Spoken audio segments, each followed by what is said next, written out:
Pemirsa, kembali lagi bersama saya Albu Kolbin dalam program acara Talk Show Sebaiknya Anda Tahu. Masih bersama narasumber kita, Bapak Eka Rahman. Pak Eka, ya, kita kembali lagi nih. Oke. Membahas ini yang lagi panas sekali panas nih. Ya, kemungkinannya. Kemungkinannya. Kita menjawab pertanyaan yang tertunda tadi.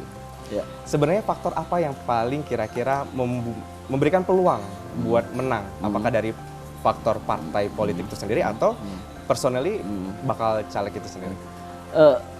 Langsung saja, pengalaman saya dalam konteks pemilu ini, terlepas bahwa saya juga punya basis sosial politik begitu ya. Tapi di pendampingan pemilu, pilkada dan pemilu, saya melihat justru faktor personality caleg, partai calegnya yang lebih, yang lebih memberikan peluang untuk dipilih begitu ya. Ya, untuk dia mendapatkan kursi dibanding partai politik. Bagi caleg-caleg potensial misalnya, pada partai manapun dia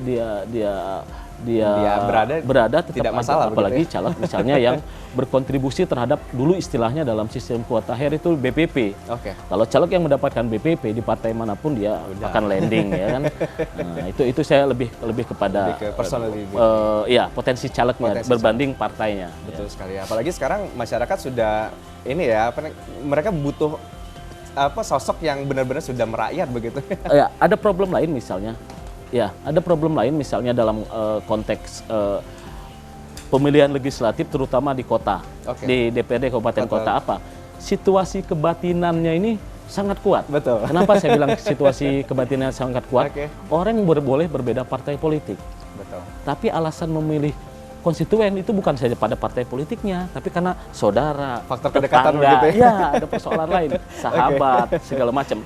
Faktor-faktor ini lebih kuat untuk mempengaruhi pilihan seseorang berbanding background partainya. Ya, karena hari ini kebanyakan partai politik kita dibangun tidak berdasarkan pada platform, pada program, ya, tapi lebih pada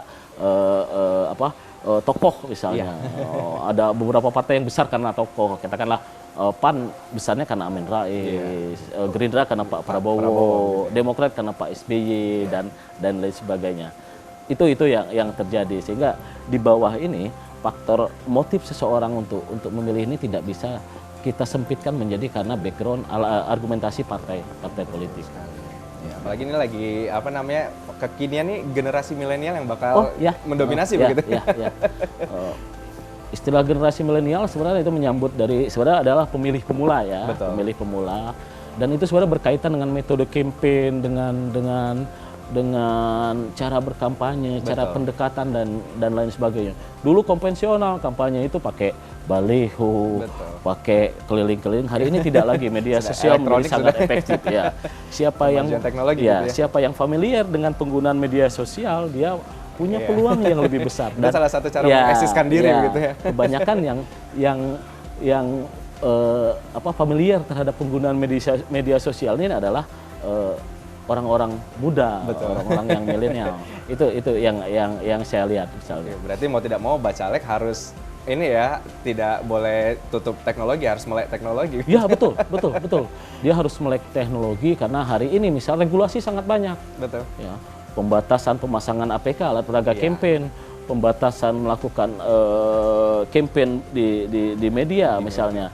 Nah, yang belum punya regulasi justru itu pada media sosial. Ini gitu. Zona bebas. zona bebas yang sebenarnya jika bisa digunakan secara optimal, itu akan signifikan terhadap peluang keterpilihan caleg yang bersangkutan. Oke, Pak Eka, kita kembali ke pemilu 2014, di mana ada dua partai politik yang tidak kebagian kursi untuk di Kota Lubuk Linggau, Partai PAN dan juga PKPI.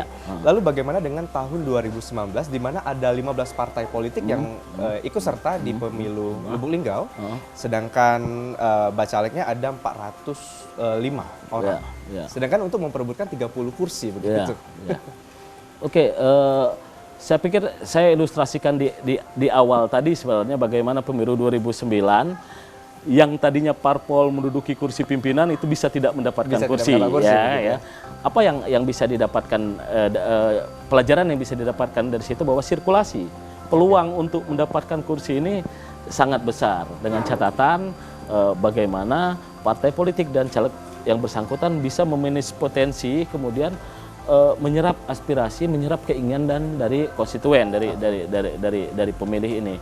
Saya melihat misalnya dalam kasus 2014 itu adalah problem internal di dua partai politik. Betul. Itu misalnya yang problem internalnya pertama metode seleksi rekrutmen caleg, kemudian penempatan caleg ini menjadi kendala dalam dia mengoptimalisasi potensi calegnya, kan? Betul. Nah, ada partai lain misalnya partai Nasdem, kemudian Nasdem lah kita katakan itu dia partai baru tapi mampu mengoptimalisasi potensinya, membaca medan, kemudian menempatkan bacaleknya begitu bacalek itu yang potensial, kemudian bacalek yang ditempatkan ini kemudian juga memiliki kemampuan untuk mengaplikasikan strategi pemenangan untuk meraih tujuan di kursi legislatif itu. Kita misalnya harus mengquote bahwa kemenangan Nasdem di 2014 adalah kemenangan media massa. Betul. Nasdem membangun brand itu pada media ya, pada media. Saya tidak akan menyebutkan brand medianya, tapi orang sudah tahu misalnya partai ini. Hari ini Perindo juga seperti itu. Betul. Polanya kan, itu yang terlihat. Jadi memang harus pandai-pandai begitu ya. Saya pikir akan tetap saja peluang ini sangat terbuka untuk partai yang hari ini tidak mendapatkan kursi maupun partai baru untuk bisa mendapatkan kursi.